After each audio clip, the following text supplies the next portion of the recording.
Important development है, उस वक्त ये डेवलपमेंट आई है कि जब पाकिस्तान सऊदी अरब को ये कह रहा है कि पाकिस्तान के अंदर अरबों डॉलर की इन्वेस्टमेंट करें, तो सऊदी अरब को एक पैगाम एक तरीके से भेजा गया है by a former prime minister of Qatar Sheikh Hamad bin Jassim bin Jabr Al थानी कि पाकिस्तान ने $450 मिलियन देने हैं port Qasim electrical power company के। गंदम दरामद स्कैंडल में इंक्वायरी कमेटी ने मरकजी किरदारों को क्लीन चिट दे दी है। नीचे के 4 अफसरान को जिम्मेदार करार देकर मुअत्तल कर दिया गया है। बिजली कंपनियों में इंडिपेंडेंट डायरेक्टर्स की कारकर्दगी गैर तसल्ली बख्श करार देकर उन्हें तब्दील करने का फैसला कर लिया गया।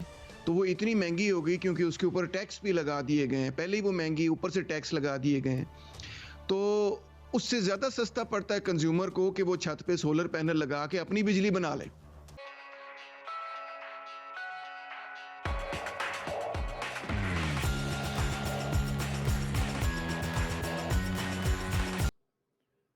अब मसला ये है कि जो कतर की रूलिंग फैमिली है that owns 49% shares of the imported coal power project जो कि पोर्ट कासम के अंदर है।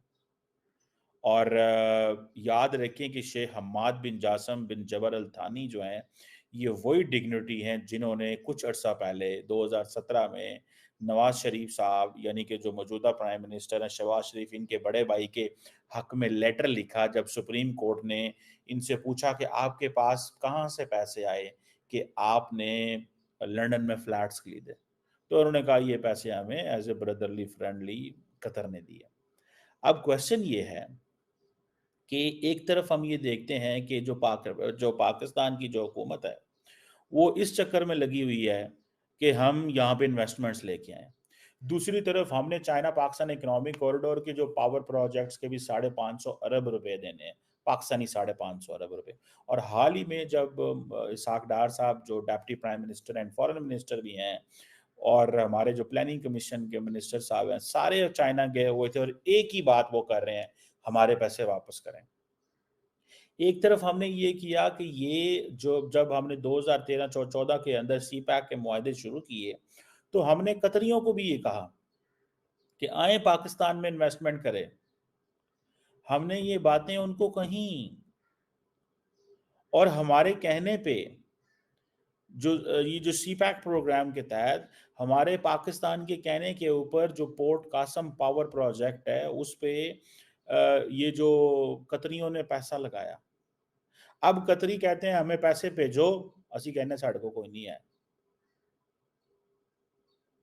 अब ये जो प्रोजेक्ट है, this project is successful, it has generated about $110 million.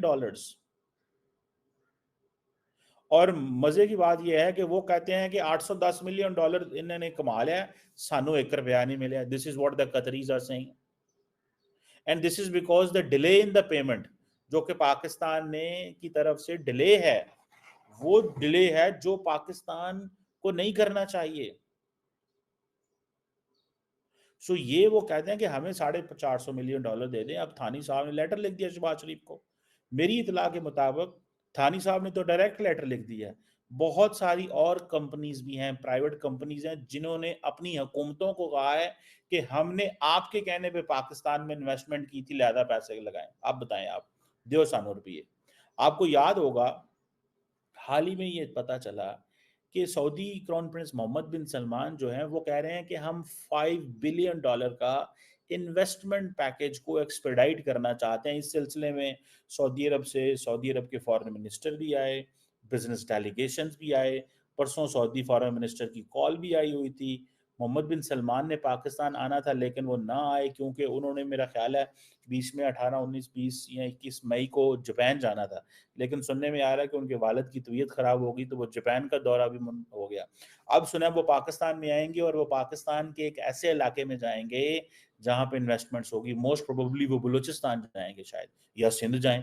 अब I am not sure about it, बस मोस्ट प्रोबेबली शायद उनको बलूचिस्तान भी लेके जाया जाए। ठीक है, और I am not sure about it, मुझे इसका पता नहीं है, लेकिन मेरी एक असेसमेंट है just to normalize, just to give a message to the people of Balochistan कि ये जो अब आप, क्योंकि अब बलूचिस्तान का क्या मसला है, वहां पे आपको मिलिटेंट्स टारगेट करते हैं।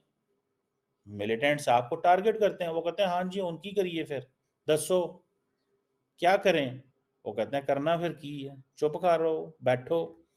वो कहते हैं हम पाकिस्तान बेसिकली मिलिटेंट्स को बताना चाहता है कि पहले तो चीनियों को मार रहे थे, लेकिन याद रखें अब आप किसको मारेंगे, अगर इन्वेस्टमेंट आएगी तो सऊदीज को टारगेट करेंगे, तो सऊदीज हमारे भाई हैं, मुसलमान हैं, उनको तो नहीं मारना, वो तो नॉन मुस्लिम होंगे। ये एक माइंड गेम होगी, मैं आपको बात बताऊं, ये एक माइंड गेम है जिसके साथ वो खेला जाएगा। ठीक है जी। अब मोहम्मद बिन सलमान जो है वो पाकिस्तान के दोस्त हैं, पैसे भी लगाते हैं, ख्याल भी करते हैं, हमेशा पाकिस्तान को उन्होंने अरबों डॉलर के जो है ना वो दिए हैं, पैसे दिए हैं, कभी डेफर्ड पेमेंट पे ऑयल दे देना, कभी कुछ कर देना। ठीक है।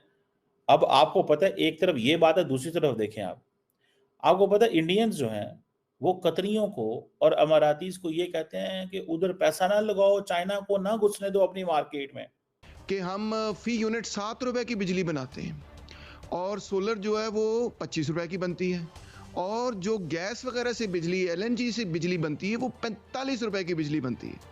और अक्सर जो आपके IPPs वगैरह हैं वो आप खुद ही अंदाज़ा करें 35 से 45 रुपए की बिजली बनाते हैं, उसके ऊपर मज़ीद टैक्स लगता है, तो वो 40, 50, 60 रुपए फ़ी यूनिट, उससे भी ज़्यादा कभी कभार पड़ जाती है बिजली हमें।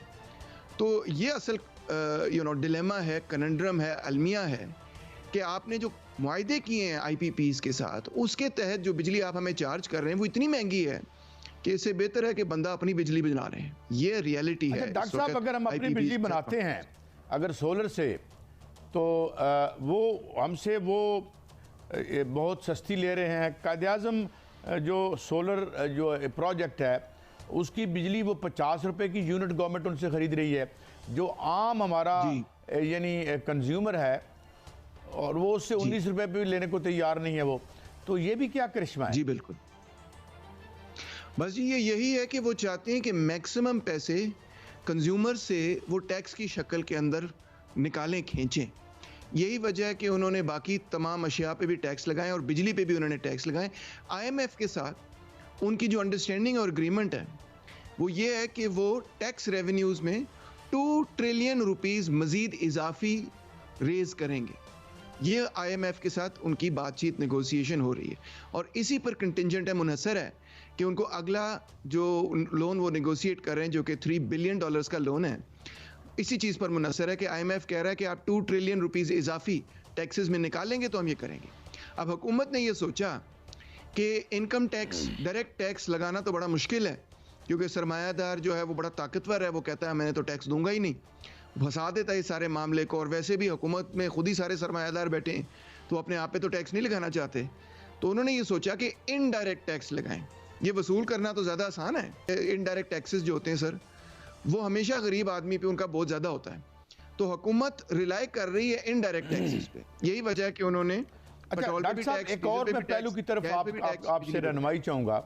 एक तो अभी स्टडी आई है कि जो हमारी इनफॉर्मल इकॉनमी है वो फॉर्मल इकॉनमी से बढ़ गई है, उससे बड़ी हो गई है। 54% वो ये कह रहे हैं। तो ये इसका ये इकॉनमी ज़ाहिर है इसका कोई ट्रिकल डाउन इफेक्ट होता होगा नीचे कोई गरीब आदमी को भी, लेकिन इसका इनफॉर्मल इकॉनमी जो है वो अमूमी तौर पर मैशत पर इसका असर क्या होता है? देखिए जी, इनफॉर्मल इकॉनमी के अंदर बहुत सारे मुख्तलिफ सेक्टर शामिल होते हैं। इनफॉर्मल इकॉनमी में वो तमाम चीज़ें शामिल हैं जिसमें 10 से कम लोग एम्प्लॉयड हैं। मिसाल तौर पे अगर मेरा खोखा है, वहाँ पे 2 लोग काम कर रहे हैं, वो बोतलें पहुँचा रहे हैं लोगों तक, तो वो इनफॉर्मल इकॉनमी के अंदर आ जाता है।